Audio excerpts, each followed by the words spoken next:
This coming month will mark the 155th birthday of one of America's preeminent philosophers and social scientists, William Edward Burghardt Dubois, known to most simply as W.E.B. Du Bois. He authored, among many important works, Black Reconstruction in America, an essay toward a history of the part which black folk played in the attempt to reconstruct democracy in America, 1860 to 1888. It's a history of the Reconstruction era, first published in 1935. The book challenged the Dunning School standard view of Reconstruction, which contended that the period was a failure, downplaying the contributions of African Americans. Instead, it emphasized the agency of black people and freed slaves during the Civil War and Reconstruction, framing the period as one that held promise for a worker-ruled democracy to replace a slavery-based plantation economy. We are fortunate enough to have available to us one of the world's preeminent, perhaps the world's preeminent, Du Boisian scholar to discuss the book, Professor Anthony Monteiro of the Philadelphia Saturday Free School. We spoke with him via Skype on Friday. Professor Monteiro, welcome. Let's talk about Black Reconstruction. Yes, this year will be the 88th anniversary of the publication of Du Bois's Black Reconstruction in America. And part of the story or the biography of this great work is the fact that for more than 70 years of its life, its existence, it had been ignored by the establishment, by most historians, and by most people doing studies in African American studies. In other words, it was the criticism of silence, a contemptuous silence. However, this is perhaps the greatest work of historiography, in fact, of philosophy and of democratic theory, perhaps ever done by an American. It changes, if it is read properly, not only the way we think about the period of the Civil War and Reconstruction, but more than that, the ways that we think about the unique trajectories of the class conflict and the struggle for democracy in the United States.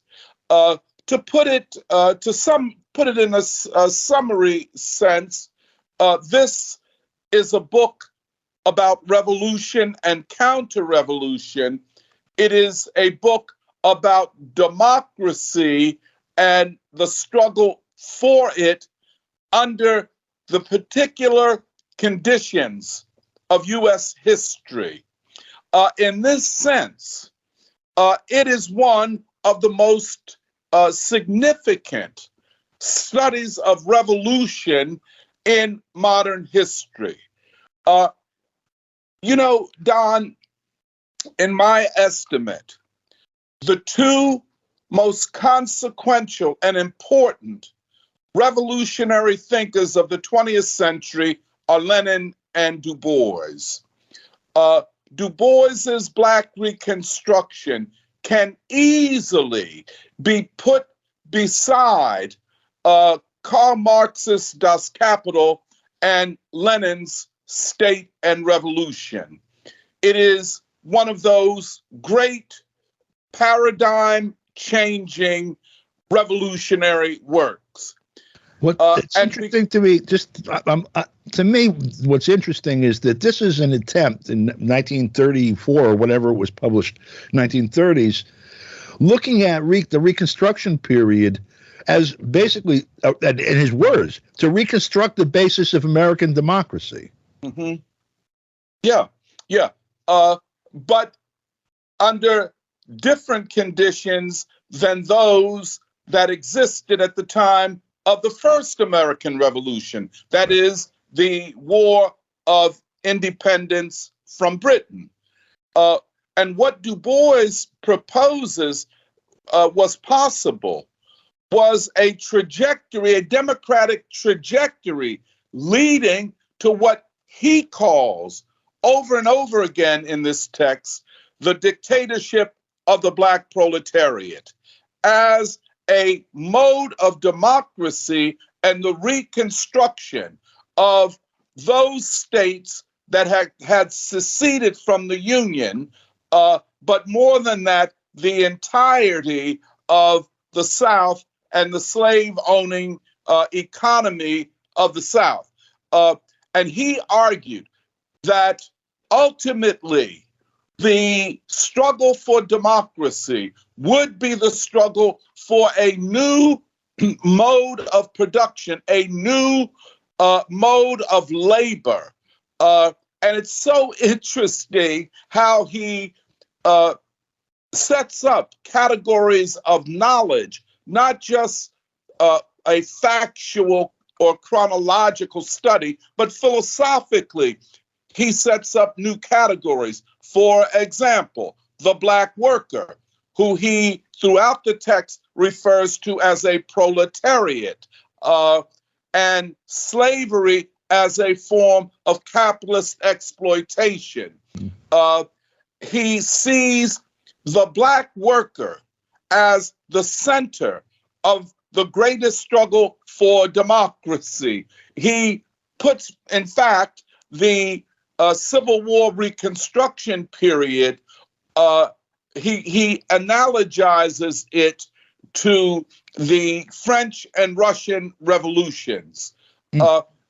Looking forward, the text, which is now, receiving some attention in elite circles, and I might add, attention which at the end of the day trivializes and distorts the work itself and Du Bois's words. It is an opportunity, looking through the lens of this great work, to think about the crisis of democracy that we now face and the contending sides in the fight for democracy. In the case of the United States, the growing divide between the elite and the ruling elite and the great mass of the American people. We've often talked about a crisis of legitimacy. I know in conversation with you, I've often quoted Antonio Gramsci, the old is dying, but the new cannot yet be born, or Lenin, the ruling class is unable to rule in the old way. Indeed, looking through the lens of Du Bois's Black Reconstruction, we can begin to see, at least in a theoretical sense, light at the end of the tunnel. Let me just end on this. Every great movement for radical social change demands theory that reflects both the moment and the future. We have begun to talk here in Philadelphia in the Saturday Free School about a new revolutionary theoretical synthesis that unites Lenin and Du Bois, a new synthesis that would, in essence, apply the great theoretical breakthroughs of Lenin to the specificities of the U.S. struggle and the conditions of the class-race dialectic in the course of the struggle for democracy. So that's where we are. I think, I'm very optimistic about what the consequences of a growing knowledge of this work and its meaning for radical thinking and radical change. And we in the Free School are preparing to have a conference on the 25th of February, celebrating Du Bois's birthday.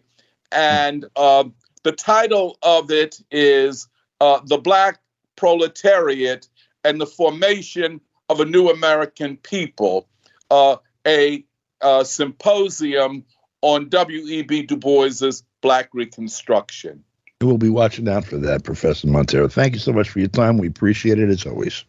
Thank you. For KPFK, I'm Don DeBar.